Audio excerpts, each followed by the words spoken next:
Hey everybody, so I got these two reefer trailers here and a buddy of mine are working on a project on them, so I thought I would show y'all what we're doing.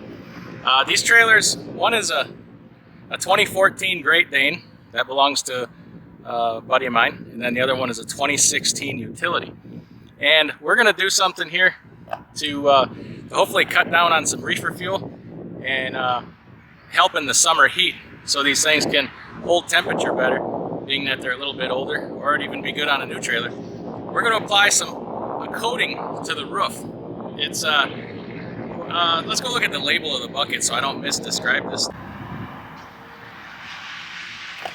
All right, this is called Sunshield High Performance Reflective White Coating. It's an elastomeric acrylic. This is water based. I got it at Home Depot. I had to order it off of homedepot.com. I'll post a link to it in the description, along with there's some other products I guess we used here, or tools. So in case you want to do this, you can do it.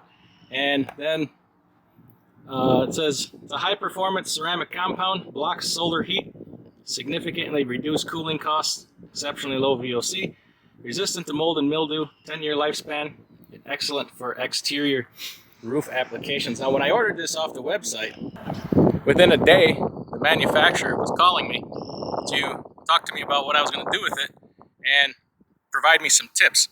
So I told him what I was doing. I was doing some reefer trailers. He's like, that's getting to be more popular, because of the cost of cooling and the price of trailers and all that. He says, if you don't have any rust or corrosion on the roof, which you shouldn't on these roofs, but they do trailer homes, they do RVs, stuff like that, you don't need to use a primer. He says it sticks like crazy, and I already know because I mixed some of it and I got it on my hands. It is hard to get off. It just smears and it's whatever. Anyway, he says it's water-based, so he says it's got to be, don't do it when it's going to rain anytime soon or you'll be screwed. But once it dries, it's not coming off. He says it will not. The stuff, you practically got to grind it off. It's very durable. So it's got a UV protectant in it to keep the UV from penetrating. Your roof is the largest horizontal surface, and it happens to be, straight metal. There's no paint on it, and it just gets to be hot as hell up there. So he says, if you need a primer, I got a primer for it. I says, I think we're good, and went up there and checked. We don't have any rust on either one. Boys up there cleaning it right now. We're degreasing the roofs with about an industrial degreaser, and then we're gonna wipe them, mop them after that with Dawn dish soap. Just put a good touch and then rinse them, let them dry. Today is the perfect day for doing this. It's there's my guy up there going to town. He's not at all scared of heights. I'm vertically challenged, so I'm gonna do most of the groundwork, and then I'll get up there and help when I get this. I got to service both these units while he's doing that, and he's up there finishing up that. And he says when you roll it on, he says use a quarter napped roller. And it's not like paint where you want to pour it in a tray and then roll it and go till you run out of paint. He says get your roller on a long handle. He says go one stroke up, one stroke back, and then dip it right back into the bucket again. He says don't let that roller get even close to dry. You got to get it on. Okay, these reefer roofs is roughly 500 square feet. The bucket will do 495 square feet, which it needs 2 coats. So we're gonna get the roofs clean tonight. Do 1 coat, let them sit. They only need like 3 hours to dry in this weather. It's 80 degrees, slightly breezy, perfect. And then we're gonna do the other coat tomorrow. And he says measure, make sure you're at 10 mils thick. I might not. I might just put the 2 coats. We're gonna put it on. We're gonna use every bit of it. Mathematically, it should be just right. So we're gonna do that. And then he says on days when it's hot, like in Phoenix, here in Phoenix, it's 100 degrees outside. Your roof is gonna be like 160, 180 degrees, whatever. He says if you have this on there, you can go and put your hand on there, and it's cool to the touch. It's gonna be whatever the ambient air temperature is. And I'm gonna take, if I can find some scrap metal around my yard, I'm gonna take and cut it in half. Do 1 piece. I'm going to coat it with this stuff, and the other piece I'm going to leave bare. And then when it gets really hot this summer, I'm going to throw them outside, and I'll shoot them with the temp gun, see what the temp differences is, just to see. But this should significantly cut down on the heat infiltration through the roof on these reefer trailers. And I'm excited to do this. I think it's going to make a pretty good difference. So, cut down on some of that reefer fuel usage. The reefer won't run as hard or as long. And yeah, I'm pretty pumped. So this stuff is heavy. The buckets are heavy. And you got to mix them. So I bought a big, like you would use to mix drywall mud with a drill. And I'm going to do that. So he's up there prepping the surfaces. Yeah, I don't know if you can see that, but this stuff is thick like drywall mud almost. Not quite as thick, but it's supposed to reflect like 70% of the UV that comes from the sun. So I'm really excited about doing this. I think it's going to make a difference.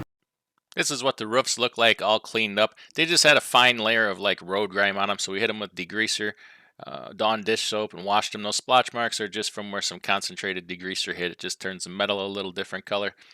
But we got them all cleaned up, and the wind noise was pretty bad up here, so I'm voice-overing this part. Sorry about the wind noise through the whole video. But here's what the application starts to look like. Get your roller really wet, and then start by going one direction with the roller, and then on your second coat we'll go the other direction, just to kind of make it smooth out a little bit nicer. But it goes on pretty thick and dries rather quickly.